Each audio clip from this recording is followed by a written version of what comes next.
Good morning and welcome to a special episode of Morning Java from here at the Prudential Center in lovely, spectacular Newark, New Jersey, where they do not have get-goes Sunday. They don't have get-goes, but they will have them on their way home. They will have them on the way home. We will probably stop at one in some kind of snowstorm. That's what it sounds like according to the forecast here. The Penguins beat the New Jersey Devils. This happened. This was a real thing. They gave...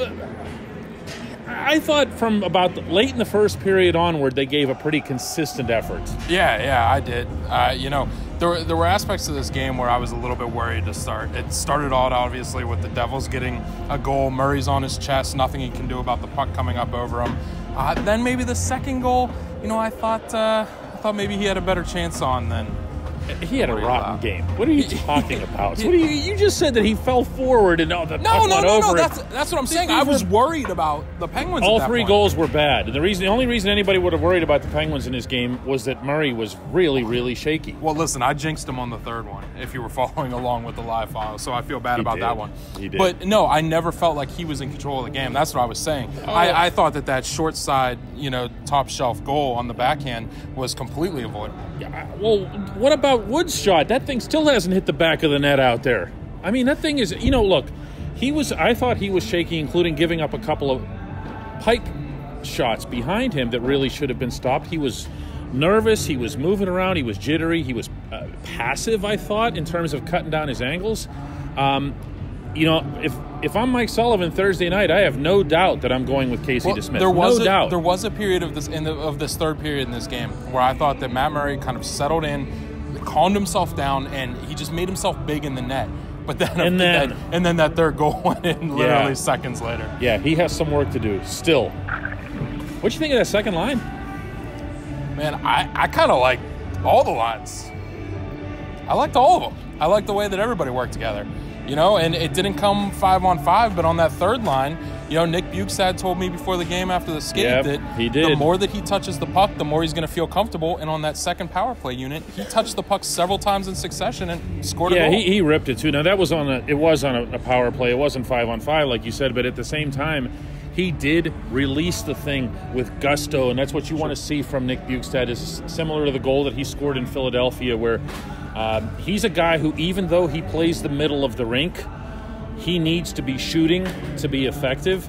I guess I still have questions, even after both you and I discussed with both McCann and Bukestad this morning, how effective these guys are going to be next to each other, because they both kind of feel like centers. Yeah. Yeah, and that's a challenge, and they're both being juggled a little bit from center to wing. They're both still going to try and fill those roles depending on where they are on the ice. But, going back to that second line, I really liked what Zach Aston-Reese did on it. I mean, yeah, it's not just him, but yeah, he's going to get all the the after this game sure. But he was quick and he was physical, and he was quick in a way that he doesn't really stand out when he's playing in that third or fourth line role.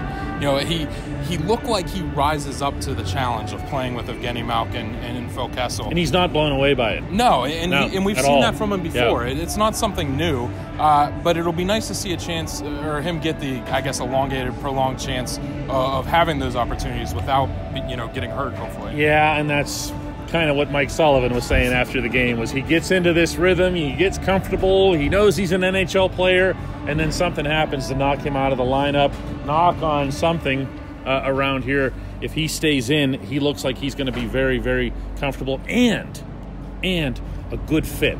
Because if he's out there with Sid and Gino, I don't know if he can. It's not Sid and Gino. Gino and Phil. If he's out there with those guys, I don't know that he can be that defensive conscious the way Brian Rust could have been, and that worries me a little bit. But I do know that in the offensive zone, he does something that neither of those two do, by going to the front of the net. Yeah, and banging bodies. Yep. Now, the line that we haven't mentioned yet is the fourth line. They were out there for a goal early on, and it didn't look particularly good. I mean, the Devils made a cross-seam pass off a face-off. Everybody was really far away, meaning the Penguins, from where the Devils were. So the whole thing looks bad for the fourth line. I happen to put that goal on Murray more than anything else. That's the one where you have the photo of him just like falling on his face. Yeah, there. He's literally laying from a severe angle. So in this case, I thought overall, and way more importantly, Mike Sullivan thought that the fourth line was really consistent. They gave a hard push. No one wants to hear, who's watching this, that Dominik Simon had a good game, but he actually did. Yeah, he did. Okay? He did. He possessed the puck. He controlled the puck. He helped get the puck up. He Corsi'd the puck. He did. He Corsi'd the puck. He does what Simon does, and statistically, he's a good player. And there's a reason for it. Dude, there was one shift. It was way down there.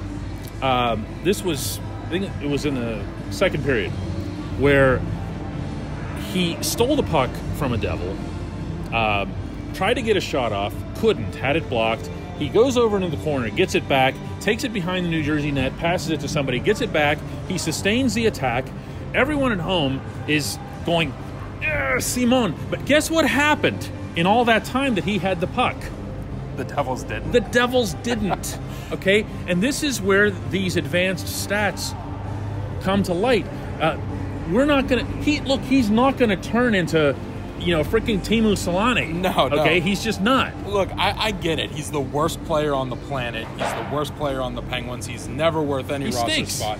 But the guy, he plays a lot like Sidney Crosby does, and that's why I like... I'm not comparing. Style of play, though, they're similar. And I've always liked him in that role with Sid. There was a time where they were passing like ships in the night, and Sidney Crosby was going onto the ice, and Dominik Simon was coming off of the ice, and they had this little interchange of 2 or 3 passes where they found a way to get the puck up ice in a way that just those 2 players can. And Jake Gensel's included with that too.